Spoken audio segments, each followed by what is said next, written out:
সম্মানিত সুধীমণ্ডলী, আজকে আমাদের দেশ, আমাদের সমাজ, আন্তর্জাতিক জীবন সব জায়গায় শুধু অরাজকতা বেড়েই চলছে।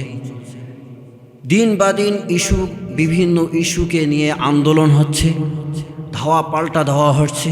এখন আমাদের বাংলাদেশেও এমনই হচ্ছে। গণ আন্দোলন এবং ধাওয়া পাল্টা ধাওয়ার ক্ষেত্রে অনেক রায় মৃত্যুবরণ করছে। এখানে আমরা জানবো যে বিষয়টি, তা হচ্ছে যে একজন মুসলমান যদি এমন করে মুসলমানকে হত্যা করে, তাহলে সে ব্যক্তি কি কাফের হয়ে যায় কিনা, সে ব্যক্তি জান্নাতে কি কোনো সময় যেতে পারবে কিনা, সে কি সবসময় জাহান্নামে থাকবে? ওই ব্যক্তি যদি খালেস নিয়তে যদি তওবা করে, তাহলে সে কি তার তওবা কি আল্লাহ পাক কবুল করে মাফ করে দিবেন কিনা, সে কি সাচ্চা মুমিন হতে পারবে কিনা, এই বিষয়টা নিয়ে আলোচনা করব। সম্মানিত উপস্থিত হাজিরিন, মুসলমান হয়ে মুসলমানকে হত্যা করা এটা বড় ধরনের একটা গুনাহ, কবিরা গুনাহ। শিরকের পরই এই গুনার স্থান বলা হয়েছে। এই গুনার ক্ষেত্রে আল্লাহ পাকের অনেক অনেক ধমক ওয়াইদ এসেছে, হাদিসের মধ্যে অনেক ধমক এসেছে। জাহান্নামে যাওয়ার ব্যাপারে, কঠিন শাস্তির ব্যাপারে বলা হয়েছে। একজন মুসলমান যদি মুসলমানকে হত্যা করে, কিতাব কুরআনুল কারীম বলে ফাকাতালান নাস জামিআ, সে যেন সমস্ত মানুষকে হত্যা করলো।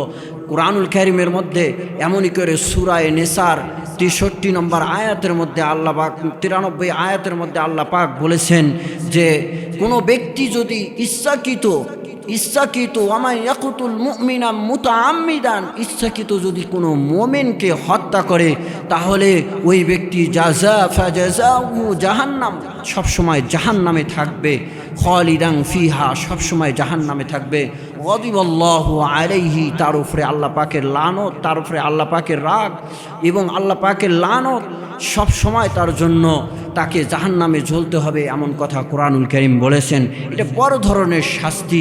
এখন আমাদের জানার বিষয় হলো, এই সব সময় জাহান্নামে থাকবে। এবং এক হাদিসের মধ্যে এসেছে, যদি কোনো মোমেনকে যদি মুসলমানকে হত্যা করে, তাহলে সে কাফের হয়ে যায়।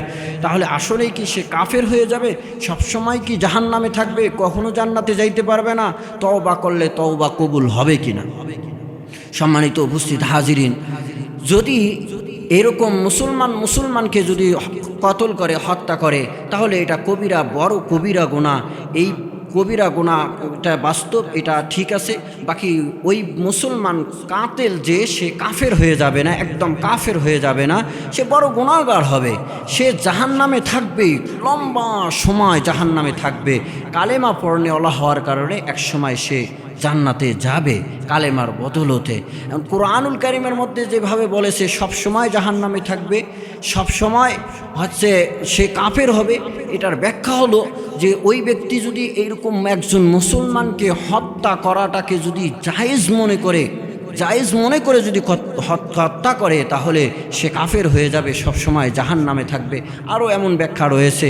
এবং তৃতীয় নম্বর যে কথা, যদি এমন কাতেল, এরকম কতল করনে আল্লাহ হত্যাকারী যদি তওবা করে, তওবার ক্ষেত্রে অবশ্যই এটা হুকুকুল ইবাদ, এটা মানুষের হক নষ্ট করেছে। এই জন্য যে ব্যক্তি কতল করা হয়েছে, তার ওয়াসির কাছে যদি দিয়ত দিয়ে রাজি করাইতে পারে, তাদের কাছে যদি ক্ষমা নিতে পারে এবং সাচ্চা দিলে যদি তওবা করে, তাহলে আল্লাহ পাক তওবাও কবুল করে নিতে পারে। তাহলে আমরা এতটুকু জানতে পারলাম যে একজন মুসলমানকে কতল করার দ্বারা কাফের হয়ে যায় না এবং সব সময় জাহান্নামী হয়ে যায় না, এবং তওবা করলেও তওবা কবুল হয়। কিন্তু এটা অনেক মারাত্মক গুনাহ। আল্লাহ পাক আমাদের সকলকে হেফাজত করুক, সকলে বলেন আমিন। আজকে আমরা একটি বিষয় জানবো, তা হচ্ছে যে কোনো ব্যক্তি যদি এমন একটা সিচুয়েশনে আসে, এমন একটা পরিস্থিতিতে আসে যে তার জান বাঁচাইতে হলে, যে তাকে অ্যাটাক করছে, হত্যা করার জন্য আসছে, তাকে মারতে হবে, তাহলে সে সময় অন্যকে হত্যা করে নিজের জান বাঁচাইতে পারবে কিনা? শরীয়ত এই ব্যাপারে কি বলে? এ ব্যাপারে শরীয়ত বলে যে নিজের জান বাঁচানোর, রক্ষা করার জন্য, জান বাঁচানার্থে কেউ যদি এরকম তার উপরে আক্রমণ করে, তার দেফা, তার দমন করার যে কোনো পদ্ধতিতে সর্বোচ্চ চেষ্টা আগে করবে যে তাকে যে কোনোভাবে দমন করা যায় কিনা। নিজের জান রক্ষা করতে গিয়ে যে কোনোভাবে চিল্লানি দিয়ে, আওয়াজ দিয়ে মানুষকে ডেকে নিয়ে এসে জান রক্ষা করা যায় কিনা।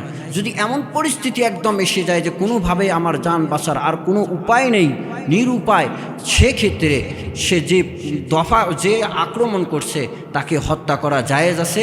তাকে যদি হত্যা করা হয় তাহলে তার উপরে কোনো জুরুম, তার উপরে কোনো দিয়ত বা কোনো গুনাহ আসবে না। শরীয়ত এ কথা বলেছেন।